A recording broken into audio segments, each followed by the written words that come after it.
Assalamualaikum warahmatullahi wabarakatuh. Namadu wa nusallim ala rasulihil karim amma ba'du.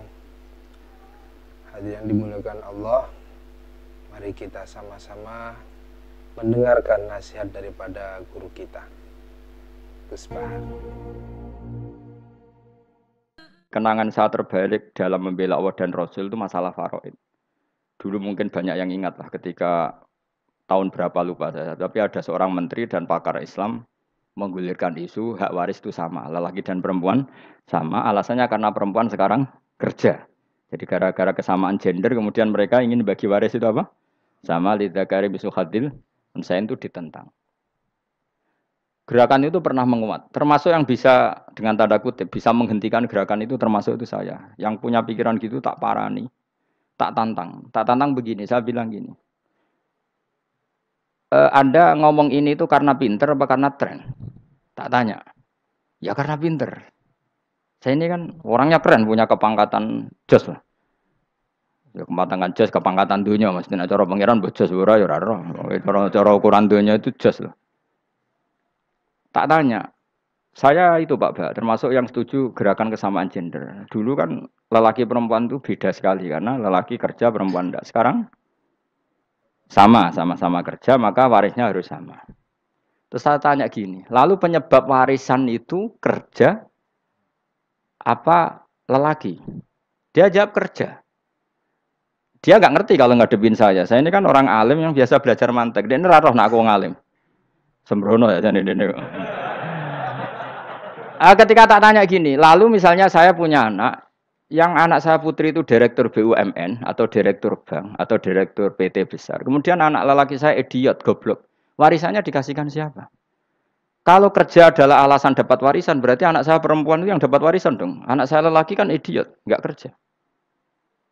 Lalu warisan itu berdasar prestasi apa empati? Kalau berdasar prestasi, malah Anda ini aneh. Sudah kerja direktur BUMN hanya karena dia kerja, dia dapat warisan. Karena Anda bilang asbabul irsi adalah kerja.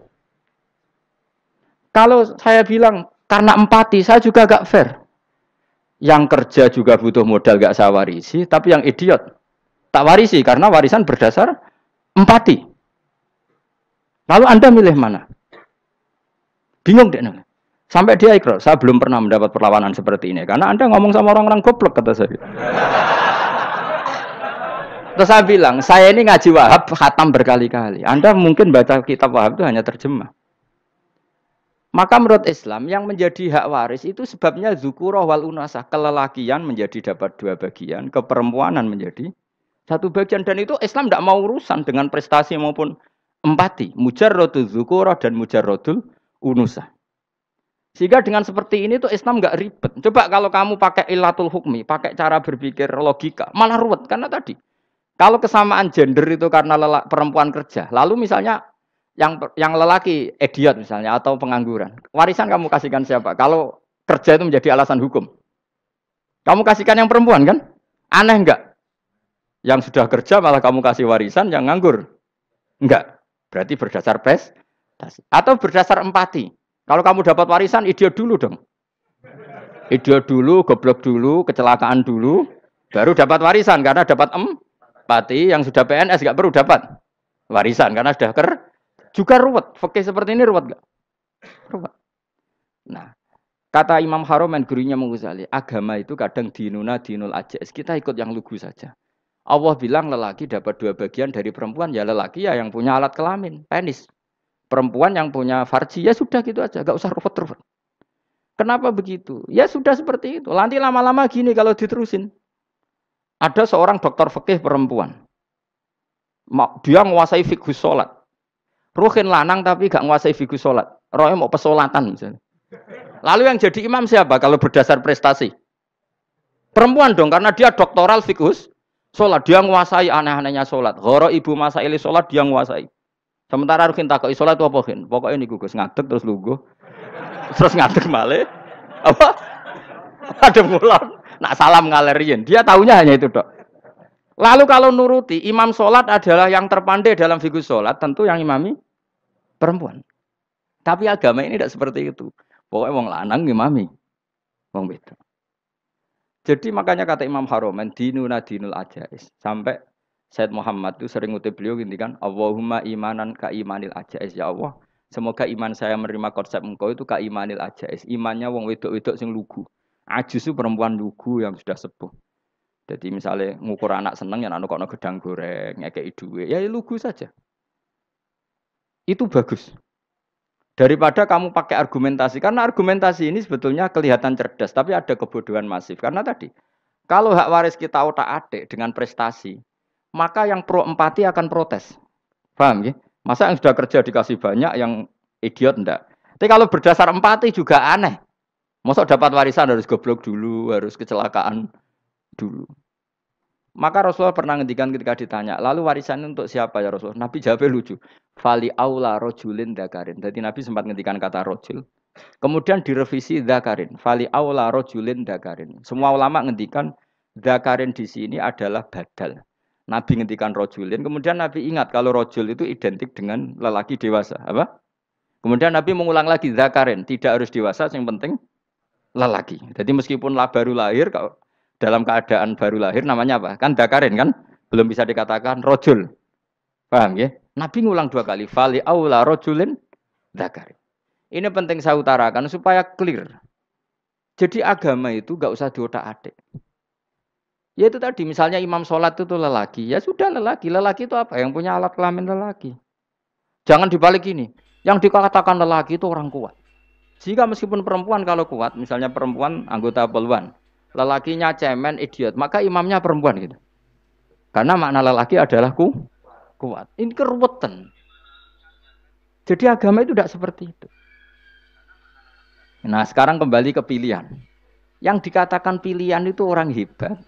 Apa yang dipilih? Apa berdasar definisi? Apa berdasar kehendak yang milih? Loh kok mulai do pinter? Tumben do pinter.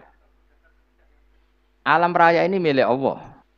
Dan semua di alam raya ini milik Allah. Maka dipilih tidak dipilih itu terserah yang punya apa terserah kita. Apa terserah kriteria, apa terserah definisi.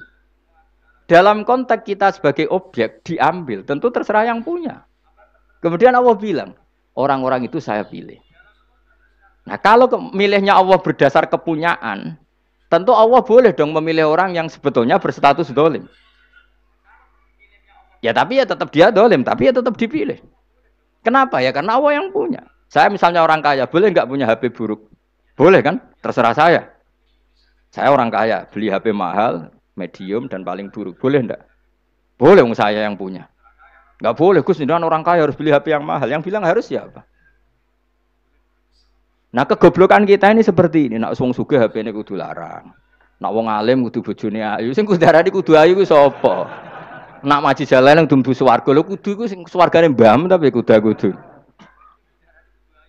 Nah, kita ini sering berpikir ngatur Tuhan. Nah, Indonesia negara yang mayoritas muslim terus Islam Indonesia kudu dadi sampling Islam seluruh apa? Dunia. Ya ora usah sombong ngono ya keben mayoritas juga wonge kakean ngono ae ora perlu GR jadi sampling percontohan Islam internasional ora perlu ngono. Lah misalnya terus dadi contoh misalnya nang Masjid Haram niru Jumatan ning Indonesia berangkat mbek do rokokan. Bariku tekike diusep-usepno ning pojok pager. Lah misalnya wong Mekah terus do ngono kabeh karena mencontoh Islam Indonesia. Kacau gak? Ora usah GR ngono biasa wae. Napa? Biasa wae. Terus misalnya mencontoh Islam Indonesia, Indonesia nak ziarah Wali Songo terus tahlilan nunggu nganti setengah jam. Lah terus raudhah dikepung ngono rak macet Mekah Madinah. Mergo agar ziarah Nabi terus lungguh apa? Sak jam. Nak ning wali sak jam ning Nabi 2 jam lah kira-kira gitu.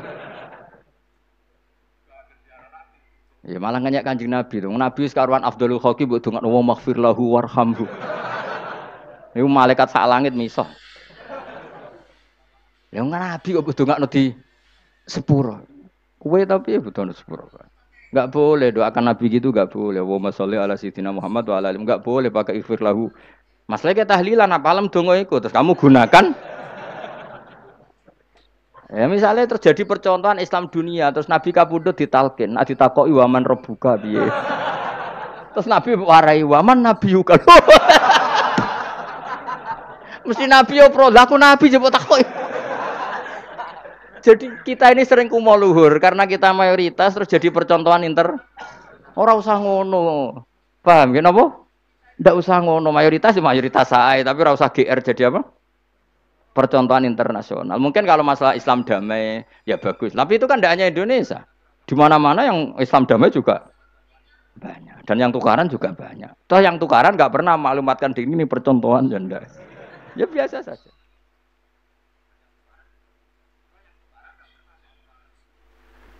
Hadirin dimuliakan Allah, itulah nasihat dari guru kita.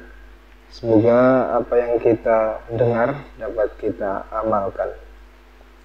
Sempurna majelis, kita tutup dengan doa kafarah majelis. Subhanallah wa bihamdi, subhanakallahumma wa bihamdika, asyhadu an la ilaha illa anta astaghfiruka wa atubu ilaik. Wassalamualaikum warahmatullahi wabarakatuh.